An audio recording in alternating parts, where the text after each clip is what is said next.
KCG, यहाँलाई स्वागत छ आम नेपाली टेलिभिजनको यस विशेष कार्यक्रममा। थ्याङ्क यू बोलाइदिनु भयो। अब आफ्नो कुरा राख्न मौका दिनुभएको धेरै धन्यवाद। सन्चै हुनुहुन्छ? एकदम ठिक छ। अनि हजुर? सन्चै। मैले यहाँलाई सोध्न चाहे, मानवीय विज्ञ हुनुहुन्छ यहाँ, मानवीय भन्नाले आम नागरिकले के बुझ्ने? हजुर, मानवीय भन्नाले के बुझ्नुपर्छ भने हजुरको पुरा समुदाय मानव जातिको सेवा गर्नेलाई मानवीय भनिन्छ। तर यो विशेष अझ स्पेसिफिक हुनु जरुरी छ। त्यो जरुरी चाहिँ के छ भने जहाँ जसलाई अप्ठ्यारो परेको छ, जुन समूहहरू जति छन्, जस्तै बच्चाहरूलाई उनीहरू केही गरेर हुँदैन तैपनि उनीहरूलाई दुःख हुन सक्छ, तिनीहरूको लागि के गर्न सकिन्छ भन्ने। अनि त्यसपछि हजुरको चाहिँ बुढाबुढीहरू भयो, महिलाहरू भयो, त्यस्तै माइनोरिटी ग्रुपहरू भयो, यिनीहरूको लागि अति आवश्यक परेको बेलामा जस्तो सुकै सिचुएसन हुँदा पनि सहयोग गरेर हजुरको चाहिने मद्दत गर्नु चाहिँ मानवीय हो। अब मेरै विषय भन्यो भने म धेरै देशमा मानवीय काम गरेर हिँडेँ। जुन ह्युमेनिटेरियन भन्छ नि, ह्युमेनिटेरियन भनेको मानवीय भनेको जहाँ जहाँ अप्ठ्याराहरू परेका छन्, बाधाहरू छन्, कन्फ्लिक्टहरू छ, दुईवटा देश के दुईवटा पार्टीको अथवा दुईवटा ग्रुपको सिभिल वार टाइप होला कन्ट्रीभित्रै, देशभित्रै, त्यो बेलामा त्यहाँ एक थरी एकदमै भल्नरेबल ग्रुप हुन्छ। त्यो भनेको चिल्ड्रेन भयो, अनि त्यसपछि केटाकेटी भयो, अनि बुढाबुढी भयो, वृद्धहरू, अनि महिलाहरू, उनीहरू चाहिँ सबैभन्दा बढी एफेक्टेड हुन्छन्, असर पर्छ उनीहरूलाई। त्यो कारणले त्यति बेला उनीहरूलाई बचाउनु, उनीहरूलाई प्रोटेक्ट गर्नु पनि ह्युमेनिटेरियन काम हो। जस्तो मैले भन्न खोजेको के हो, जस्तै एउटा मान्छे जन्मिन्छ, एउटा मान्छे मर्छ। एउटा मान्छे जन्मिने जति अधिकार त्यसलाई त्यो भूगोलसँग रहन्छ र उसको मृत्यु पनि उसको त्यही अधिकार हो। र एउटा मान्छेले अर्को मान्छेलाई गर्ने भाव र उसको अधिकारलाई नमिच्ने गरी, उसको अधिकारलाई सुरक्षित गर्ने गरी गरिने कार्यहरू मानवीय भन्ने मैले भने यो ठिक भने कि ठिक भन्नुभयो। यो मानव जातिलाई केन्द्रमा राखेर मानव जातिलाई जहाँ जहाँ समस्याहरू छन् ती समस्याहरूको समाधान गरिदिने, ती समस्याहरूलाई चाहिँ अलिकति भए पनि कम गराउने, त्यो मानव जातिलाई केन्द्रमा राखेर जे सेवा गर्नु आवश्यक छ त्यो सेवा गर्ने, त्यसलाई मानवीय भनिन्छ। त्यो चाहिँ अहिलेको कन्टेक्स्ट भन्यो भने जुन अब युक्रेनमा भयो, त्यहाँ मानवीय सेवा गर्ने मान्छेहरू प्रशस्त जान्छन्, संस्थाहरू जान्छन्, सरकारको काम पनि हो, तर सरकार चाहिँ बढी कन्फ्लिक्टमा इन्भल्भ भएको छ, हुन्छ। अनि त्यति बेला कसैले पनि कोही पनि हुँदैन त्यहाँ हेरिदिने। अनि त्यति बेला चाहिँ जो त्यहाँ आफ्नो वरिपरिका मान्छेहरू छन् उहाँहरूलाई चाहिँ त्यो मानवीय सेवा अन्तर्गत उहाँहरूलाई बचाउने, खाना दिने व्यवस्था गर्ने काम चाहिँ जे आवश्यक छ त्यो गर्ने काम मानवीय मान्छेहरू, संस्थाहरू, त्यो तिनीहरूबाट चाहिँ हुन्छ। भन्नुको अर्थ जब सरकार निरीह हुन्छ, जब सरकार र द्वन्द्वकारीका बीचमा अथवा त्यसको अर्को पक्षका बीचमा द्वन्द्वका कारण या अन्य कारणबाट जब देश भूमिका विहीन बन्छ, त्यो बेलामा गरिने सेवा राष्ट्रिय र अन्तर्राष्ट्रिय रूपमा चाहिँ एउटा कोड अफ कन्डक्ट भित्र रहेर जे गरिन्छ त्यो मानवीय हो। यो जस्तै संयुक्त राष्ट्र सङ्घको स्थापना पनि सायद त्यसैका लागि भएको, त्यो मानवीयकै लागि। त्यो वास्तवमा धेरै देशहरू पहिला त्यो छुट्टै नामहरू थियो, अहिले लामो हुन्छ त्यसमा नजाउँ। धेरै देशहरूमा भुखमरी परेको थियो त्यति बेला, अनि त्यहाँ रिलेसनसिप बिल्डअप गर्नुपर्ने हुन्थ्यो, जुन सम्बन्ध कायम गर्ने सबै देशहरूमा त्यो सम्बन्ध कायम गर्ने क्रममा र त्यो भुखमरी गरेको त्यो जुन हाम्रो अहिले फर्स्ट वर्ल्ड भन्छ नि, त्यो फर्स्ट वर्ल्डमै भुखमरी थियो त्यति बेला। जस्तै बेलायतमै भुखमरी थियो। त्यसरी त्यो विभिन्न त्यो विकसित देशहरूले यो हामीलाई नि परेको छ, झन् अरू देशमा झन् परे होला भन्ने हिसाबमा सुरु गरे हो। विभिन्न नामबाट अहिले चाहिँ युएन भनेर भन्न थाले हो। त्यो विभिन्न नाम थुप्रै थिए पहिलो नामहरू। पहिले सेवा गर्ने मात्रै कुरो भन्ने हुन्थ्यो, अब अहिले चाहिँ सम्पूर्ण कुरो युएनले गर्न कोसिस गर्छ, तर युएनको लागि ठुलो अधिकार हुँदैन। त्यो देश पर्टिकुलर देश जहाँ जुन देशको काम हुन्छ त्यो देशको नियम अनुसार चल्नुपर्छ। अनि युएनको जुन सेक्युरिटी काउन्सिल छ युएनलाई कसरी लिएर जाने भनेर विभिन्न संस्थाहरू छन् भित्र, तिनीहरूको निर्देशन अनुसार युएन चाहिँ चल्नुपर्छ। ती समितिमा चाहिँ हरेक विश्वभरका देशहरू विभिन्न किसिमले चाहिँ नि पार्टिसिपेट गरेर हुन्छ त्यो समितिहरूमा। अब अहिले हाम्रो नेपालबाट भन्ने भनेदेखि युएनमा लोकबहादुर थापा, त्यो मेरो गाउँले, मेरो चाहिँ नातेदार, उहाँ चाहिँ अहिले स्पेसल रिप्रेजेन्टेटिभ हुनुहुन्छ नेपालको। अहिले इकोनोमिक एन्ड सोसियल फोरमको चाहिँ अध्यक्ष बन्नुभएको छ। त्यस्तै अहिले फेरि नेक्स्ट के एउटा संस्थाको अध्यक्ष पनि बन्नुभएको छ। यो चाहिँ पहिलोचोटि हो नेपालको लागि भन्ने हो भने यस्ता कुराहरू हुन्छ। जस्तो यहाँ मानवीय सहायताको रूपमा अथवा मानवीय सेवा मानवीय कर्मका रूपमा हजुर यहाँले कुन कुन देशमा बसेर काम गर्नु? मैले 7 धेरै देश बसेँ हजुर। त्यो भएर छोटकरीमा 2-3 देश मात्रै अलिक बढी भन्छु। जस्तै सुडानमा त दार्फुर गएको। दार्फुर भनेको सुडानको दार्फुर चाहिँ नि सबैभन्दा वर्स्ट सिचुएसन भएको हो। त्यो दार्फुर अब त्यसमा पनि साउथ दार्फुर भनेको जहाँ म काम गर्थेँ, त्यहाँ चाहिँ नि सबैभन्दा गाह्रो, सबभन्दा धेरै समुदाय दुःख पाएका हुन्थे।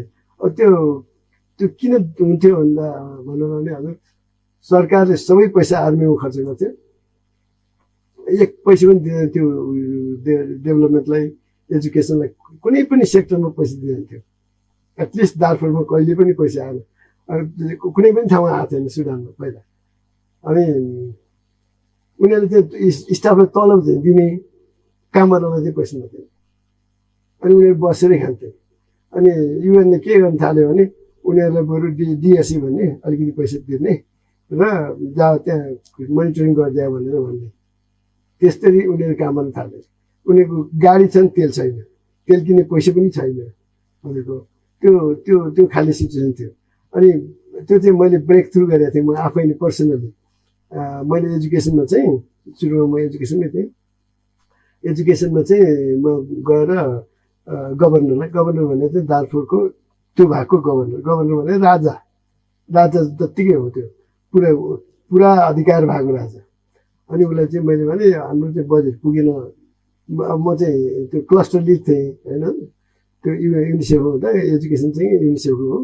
अनि त्यो क्लस्टर लिडमा भएपछि मैले सम्पूर्ण एनजिओहरू, आइएनजिओहरू र अरू युएन एजेन्सीहरू सबैको बजेट हेर्नु पर्थ्यो त्यो एजुकेसनमा लगाएको।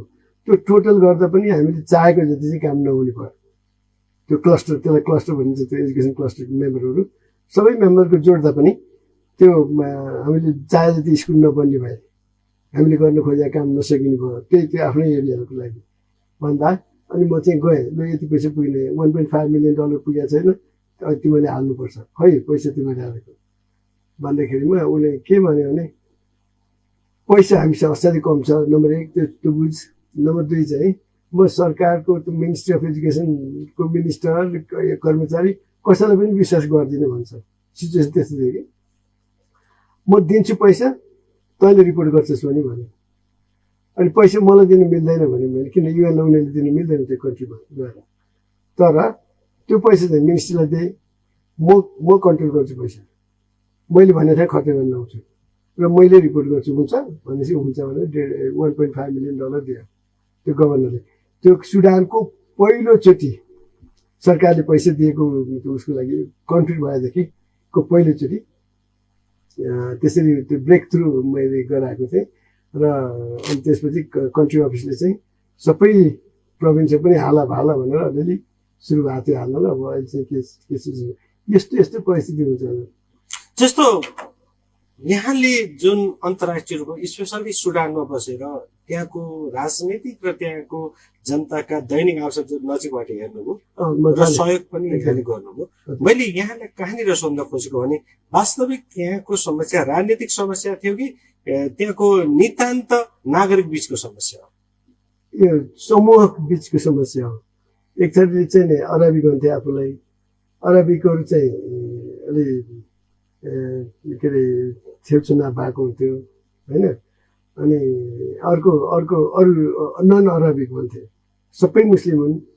के भन्छ यो के छेउचुनाक र लाम्चुनाक को बिचमा त्यो नन अरबिक र नन अरबिक अरबिक भन्नेले चाहिँ आफूलाई सुपिरियर ठान्थे नन अरबिक भने चाहिँ उनीहरू इन्फेरियर ठान्थे त्यो दुईटा बिचको लडाइँ सुरु भयो त्यसपछि फेरि यो बजेट डिस्ट्रिब्युसनमा चाहिँ ज्यादै नराम्रो डिस्ट्रिब्युसन भयो हुनाले अनि साउथका पनि रिसाउन थाले त्यसपछि क्रिस्चियन र मुस्लिम भन्ने पनि आयो बिचमा आएर क्रिस्चियनहरू नर्थमा आयो क्रिस्चियनहरू धेरै साथमा सरे त्यो डरले विभिन्न कुराहरू थिए त्यो कारणले यो चाहिँ ठुलो कारण चाहिँ भन्नुको अर्थ त्यो राजनीतिक द्वन्द्व नभएर त्यो धार्मिक द्वन्द्वसँग जोडेर त्यहाँको बेरोजगारी नै महत्त्वपूर्ण समस्या हो। धार्मिक सोच त्यो चाहिँ अलि पछि आयो सुरुवात भएको चाहिँ कसरी भन्नु भन्दाखेरि दुईटा ग्रुप जस्तै कास्टियल अनि त्यो पनि हो त्यो थेउचो नाकलाई अरबिक भन्थे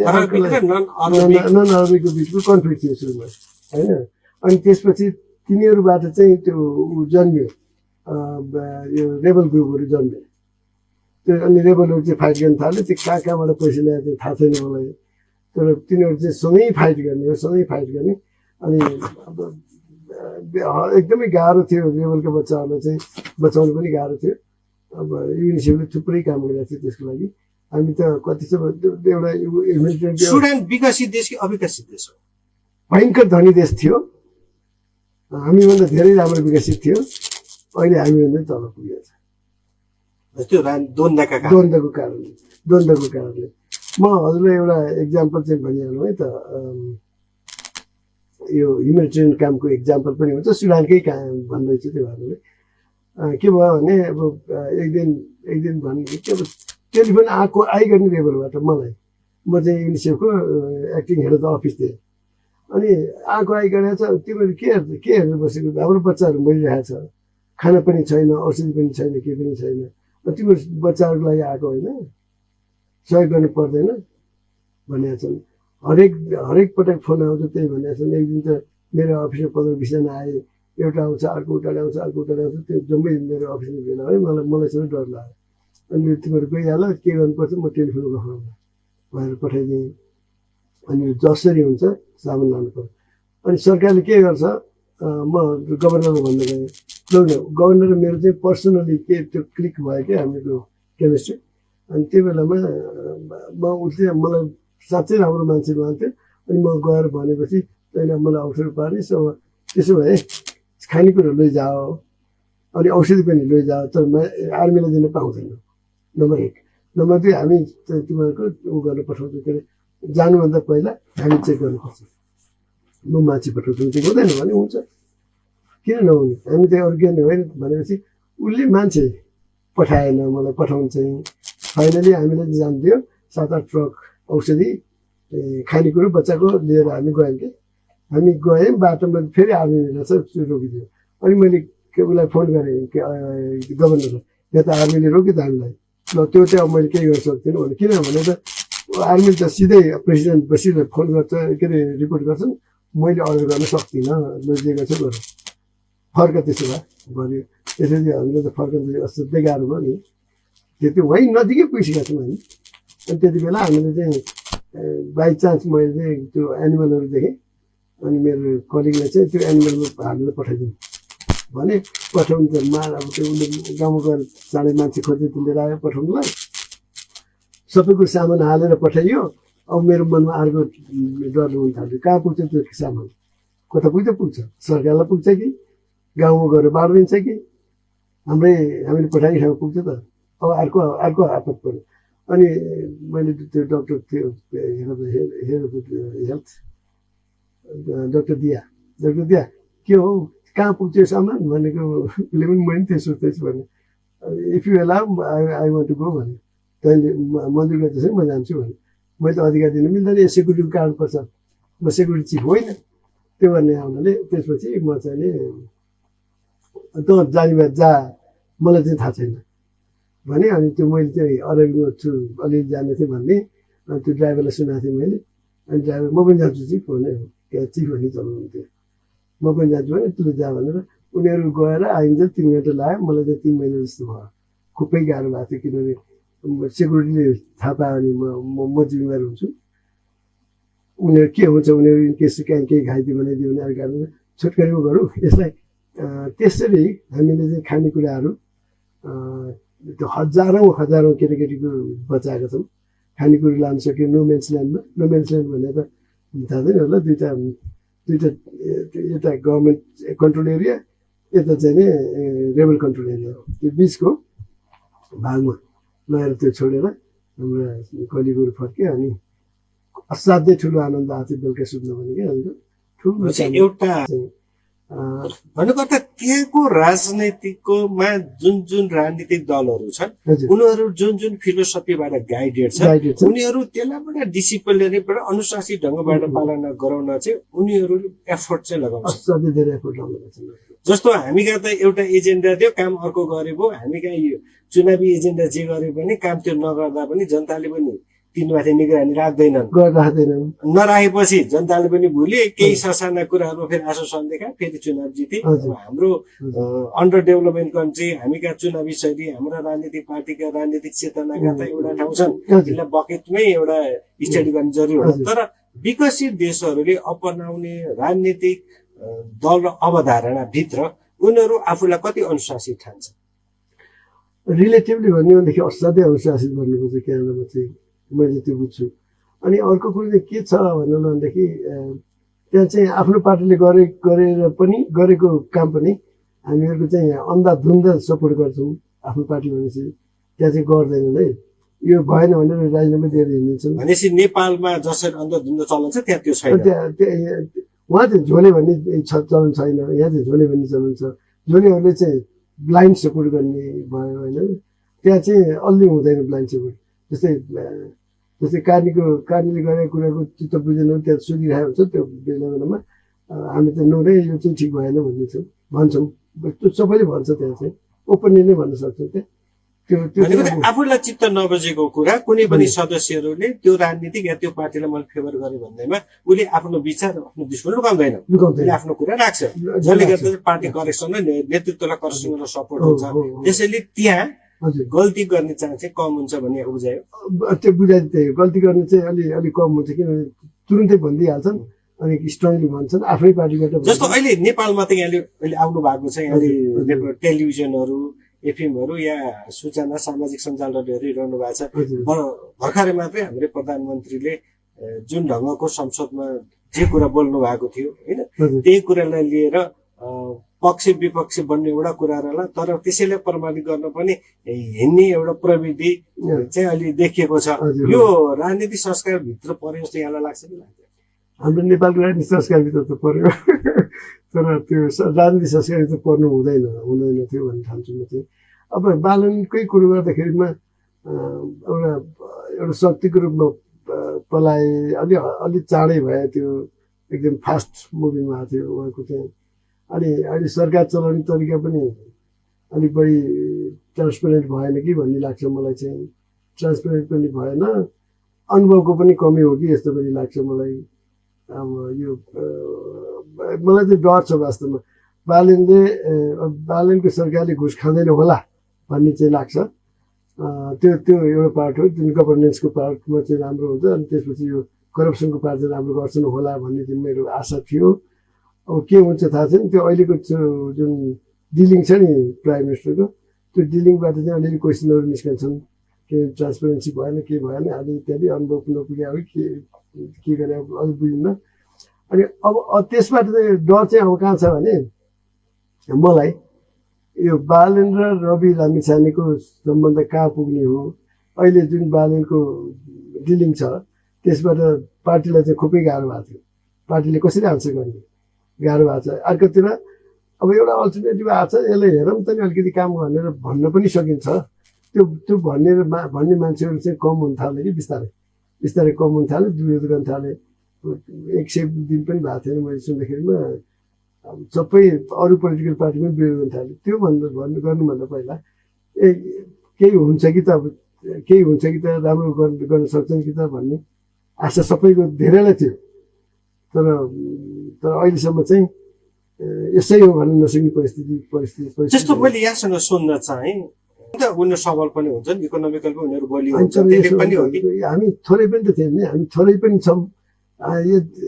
थुप्रै गर्न सकिन्थ्यो कि, त्यो जति चुहावट नभइदिएको भए अनि सक्षम मान्छे चाहिँ सक्षम त्यो राइट पोजिसनमा भइदिएको भए धेरै धेरै धेरै अगाडि हुन्थ्यो भनेको सिङ्गापुर त्यसै भएको छ त कसैको कन्ट्रिब्युसन त छ नि सिङ्गापुर हाम्रो स्थितिभन्दा पनि खतम थियो अब यो देश चाहिँ काम नलाग्ने देश भने फाले देश हो उसले मलेसियाले निकालिदिएको देश हो गरे त नि लिक्विडले गरेर छोड्यो एकजना मान्छे हुनुपर्छ त्यसले गर्छ कि गर्न सक्छ जस्तो यो एउटा राजनीतिक प्रसङ्ग होला म यहाँको फेरि पनि यो मानवीय विज्ञको रूपमा यहाँले जुन घटना अथवा जुन जानकारी यहाँले अनुभव प्राप्त गर्नुभयो यहाँका अनुभवलाई यहाँले कहिलेकाहीँ पुस्तकमा उतार्नुभयो कि भएन उतारे हजुर जस्तै मैले यो चाहिँ यो कम्प्लिटली त्यो अनुभव मात्रै छ the journey of hope and global humanitarianism भन्ने यो किताबमा चाहिँ मेरो विभिन्न देश यो यसमा चाहिँ 25-26 देश परेका छन् होला भित्र